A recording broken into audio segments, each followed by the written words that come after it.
Hello everyone, welcome back to my YouTube channel. आज हम करेंगे क्लास 11th की अकाउंटेंसी का चैप्टर 17 जिसका नाम है बिल्स ऑफ एक्सचेंज के प्रैक्टिकल क्वेश्चन का सोल्यूशन नंबर 7। क्वेश्चन नंबर 7 हमारा बिलोंग करेगा एंडोर्समेंट ऑफ बिल के कंसेप्ट पर। ये कंसेप्ट होता क्या है मैं आपको ये बताता हूँ। हमें क्या होता है कि हमें किसी से बिल रिसीव हुआ, उसने साइन करके बता दिया हमें कि वो इतनी तारीख को पेमेंट करेगा।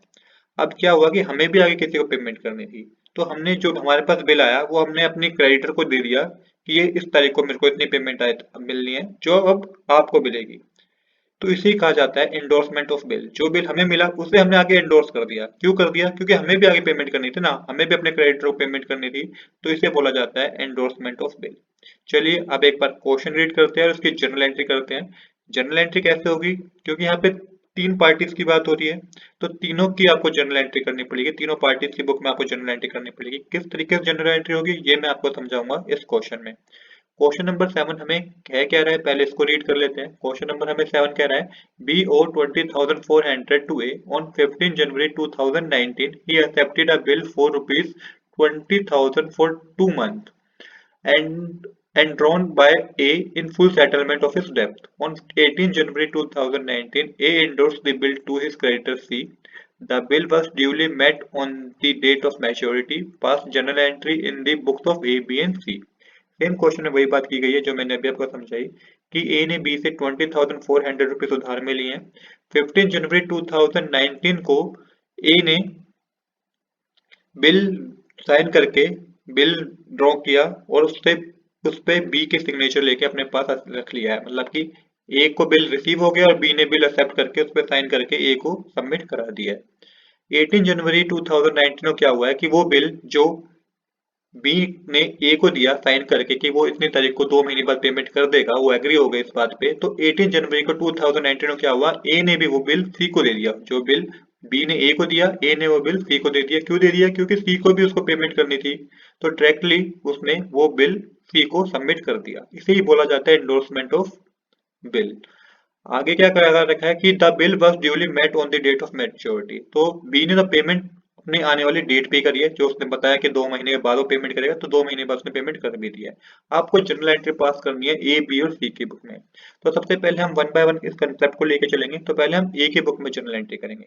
अब देखिए यहाँ पे कोई हमें नहीं बता रखा है कि गुड परचेज हुए हैं या सेल हुए हैं, ऐसा कुछ नहीं लिखा हुआ। सीधा बता रखा है कि ए बी ने उधार लिए ए से।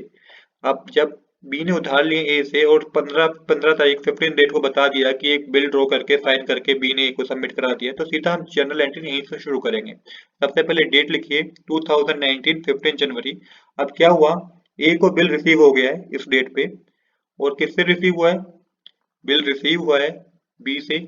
यहाँ पे बात जो समझने की समझिए, 20,400 रुपीज उधार पे लिए थे बी ने, पर बिल जो बना है वो 20,000 का बना है। इसका मतलब 400 रुपीज का डिस्काउंट दे दिया गया है। ए ने बी को डिस्काउंट दे दिया है, तो वो भी आप बिल रिसीवेबल वाली एंट्री मेंशन करेंगे। यहाँ पे लिखिए बिल रिसीवेबल अकाउंट डेबिट। अब डिस्काउंट दिया ना ए ने, तो यहाँ पे इसके लिए तो एक्सपेंस हो गया, तो डिस्काउंट अलाउ अकाउंट डेबिट किसको दिया है? बी को दिया है, तो टू बी। अमाउंट के कॉलम में देखिए अमाउंट कैसे फिल करेंगे आप। 20,400 रुपीज लेने थे बी से, जिसपे बिल कितने का बना है? 20,000 का बिल बना है। 20,000 का बिल बना है, इसका मतलब 400 रुपीज डिस्काउंट के कॉलम में आ जाएंगे। तो इस तरीके से आप अमाउंट को फिल करेंगे। नरेशन लिखिएगा बी एक्सेप्टेड द बिल। अब क्या हुआ, अब 18 जनवरी को 2019 को, मतलब कि 3 दिन बाद ही बी ने क्या करा, क्योंकि इसको भी अपने क्रेडिटर को पेमेंट करनी थी, तो इसने वो बिल आगे अपने क्रेडिटर को सबमिट करा दिया, मतलब कि सी को दे दिया। तो इसकी जनरल एंट्री कैसे होगी ये समझिएगा।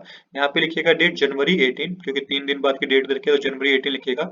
उसके बाद लिखिएगा सी डेबिट, क्योंकि सी को बिल दे दिया ना, तो सी डेबिट क्या दे दिया? बिल इसको हमने दे दिया, जो बी ने ए को दिया था हमने उसको सी को दे दिया। तो C debit to bill receivable account. Amount के कॉलम में लिखिएगा 20,000 डेबिट साइड, 20,000 क्रेडिट साइड। क्योंकि 20,000 का बिल साइन होके हुआ था ना, दिया था बी ने ए को, तो सी को भी आपको 20,000 सी के अमाउंट में भी 20,000 के आपको फिल करने हैं, क्योंकि हमें सी को 20,000 रुपीज ही पे करने थे। इसके बाद आप इसकी नरेशन लिखिएगा bill endorsed in favour of C. I hope आपको यहाँ तक कोई डाउट नहीं होगा कि किस तरीके से हमने ए की बुक में जर्नल एंट्री करी है। तो ए की बुक में इतनी जर्नल एंट्री होगी। कैश इसको रिसीव नहीं होगा, इसलिए कैश वाली एंट्री हमने यहाँ पे नहीं करी, हम यहाँ पे नहीं करेंगे। चलिए अब करते हैं बी की बुक में जर्नल एंट्री। करेंगे बी की बुक में जर्नल एंट्री। तो समझिएगा कि बी की बुक में जर्नल एंट्री किस तरीके से होगी। तो बी ने सेम डेट पे ही 15 जनवरी को ही बिल साइन करके दे दिया कि मैं 2 महीने बाद आपको पेमेंट कर दूंगा, और बता रखा है कि उसने 2 महीने बाद डेट आने पे मैं पेमेंट कर भी दी है। तो ये दो एंट्री आपको इसमें मेंशन करनी है। बात क्या ध्यान में रखनी है कि 20,400 का बिल था, और बिल जब इसने बिल पेबल पे साइन किया तो वहाँ पे 20,000 रुपीज ही मेंशन थे। इसका मतलब 400 रुपीज बी को क्या हुआ है, डिस्काउंट रिसीव हुआ है। तो ये एंट्री करनी मत भूलिएगा। तो सबसे पहले डेट लिखिए 2019 जनवरी 15 डेट आएगी। हमने बी ने बिल साइन करके दिया ए को, तो यहाँ पे लिखेंगे आप A debit to bills payable account, क्योंकि इसके लिए तो पेबल हुआ ना, bills payable account to discount receive account. तो यहाँ पे अब अमाउंट फिल करना है आपको। अमाउंट किस तरीके से फिल करेंगे, 20,400 रुपीज देने थे ए को, पर 400 रुपीज का हमें डिस्काउंट मिला तो हमने 20,000 रुपीज ही पे करें। 20,000 रुपीज का बिल पेबल पे साइन करके हमने दिया, इस पे 20,000 का अमाउंट लिखा हुआ था। नरेशन लिखिएगा acceptance given and discount received. Next करते हैं। अब क्या हुआ कि अब इसने जब ड्यू डेट आई पेमेंट भी कर दी, तो यहाँ पे ड्यू डेट आने पे इसने पेमेंट करी है। तो यहाँ पे डेट को आप बहुत ध्यान में रखिएगा। इस क्वेश्चन में डेट किस तरीके से मेंशन करेंगे। अब 2 महीने बाद पेमेंट करी है तो 15 जनवरी से आप लगाइए 2 मंथ, 15 फरवरी और 15 मार्च को 2 मंथ होंगे। 3 डेज ग्रेस के जोड़िए आप, तो ये हो जाएगा 18 मार्च। तो यहाँ पे 18 मार्च आपको लिखना होगा। अब इसने पेमेंट करी है तो यहाँ पे क्या हुआ, बिल पेबल अकाउंट डेबिट हो जाएगा, और पेमेंट करिए तो कैश हमारे पास कम हो, इसके पास कम हो जाएगा तो टू कैश अकाउंट लिखेंगे आप। तो इस तरीके से एंट्री होगी बी के बुक में। अमाउंट के कॉलम में 20,000 डेबिट साइड लिखेगा, 20,000 क्रेडिट साइड लिखेगा। इसके बाद आप नरेशन लिखिए bill met on due date, मतलब इसने बिल पे कर दिया है ड्यू डेट पर।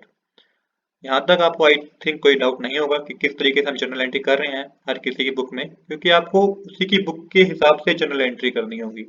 अब करते हैं नेक्स्ट जर्नल एंट्री, जो कि हम सी की बुक में करेंगे। अब करेंगे हम सी की बुक में जर्नल एंट्री। अब सी को क्या हुआ, सी को बिल रिसीव हुआ, किससे रिसीव हुआ, ए से रिसीव हुआ, 18 जनवरी को रिसीव हुआ। तो इसकी जर्नल एंट्री देखिए किस तरीके से करेंगे। यहाँ पे लिखेंगे 2019 जनवरी 18 जनवरी। अब इसको बिल रिसीव हुआ तो ये अपनी बुक में करेगा बिल रिसीवेबल अकाउंट डेबिट, किससे रिसीव हुआ, ए से रिसीव हुआ, टू ए। अमाउंट के कॉलम में, क्योंकि बिल में तो 20,000 का अमाउंट था, 20,000 debit side 20,000 credit side mention करेंगे आप। नरेशन लिखेंगे बिल रिसीव फ्रॉम ए।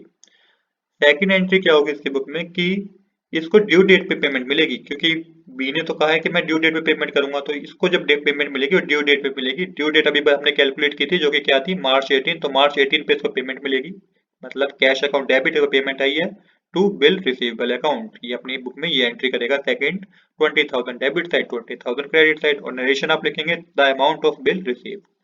तो इस तरीके से हमने ए बी सी तीनों की बुक में जर्नल एंट्री कर दी है। तो दोस्तों आज के लिए इतना ही। I hope you like this video. If you like this video please do subscribe this channel. Thanks for watching.